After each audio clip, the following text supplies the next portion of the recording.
Pemirsa yang berbahagia, sampaikanlah dariku meskipun sekedar hanya satu ayat.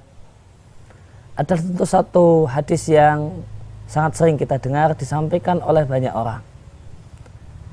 Dan hadis ini, kalimat ini adalah berasal dari sebuah hadis yang sahih diriwayatkan oleh Al-Bukhari.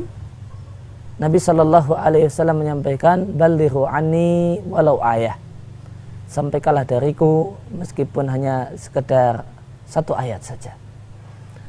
Pemirsa yang berbahagia, namun banyak orang menganggap dan memaknai hadis ini sebagai motivasi orang untuk ceramah, motivasi orang untuk menyampaikan khutbah, kultum dan yang lainnya, meskipun dia tidak memiliki bekal ilmu.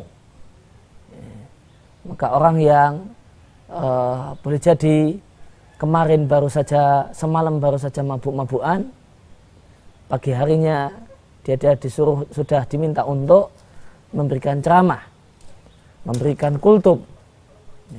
Yang baru saja hari yang lewat dia adalah ahli maksiat, dan hari ini dia diminta untuk ceramah kemana-mana.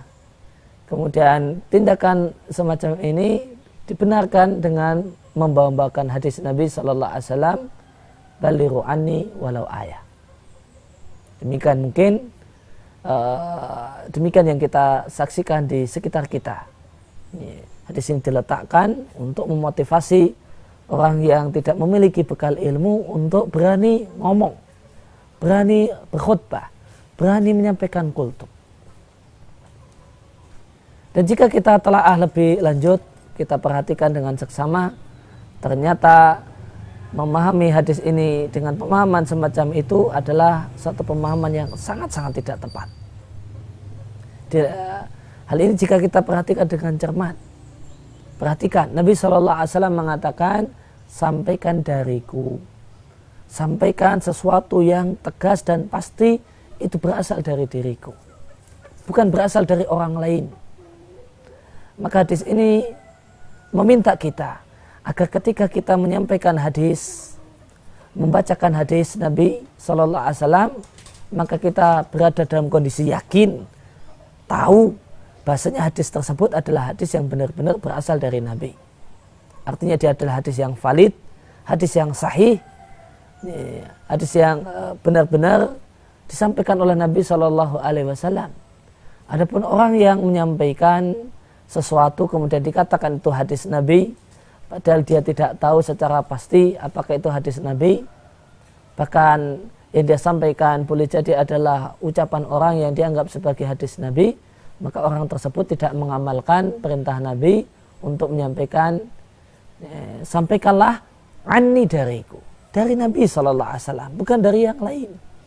Kalau hadis tersebut adalah hadis yang palsu, maka itu bukan berasal dari Nabi, akan tapi berasal dari selain Nabi. Demikian juga hadis ini mengandung pesan jika kita ingin menyampaikan satu ibadah, menganjurkan kepada orang untuk menjalankan sebuah ibadah, maka orang yang menganjurkan dan memotivasi orang lain untuk melaksanakan satu ibadah tersebut haruslah dia yakin bahasanya apa yang dia sampaikan itu adalah benar-benar ibadah yang dituntunkan dan diajarkan oleh Nabi SAW.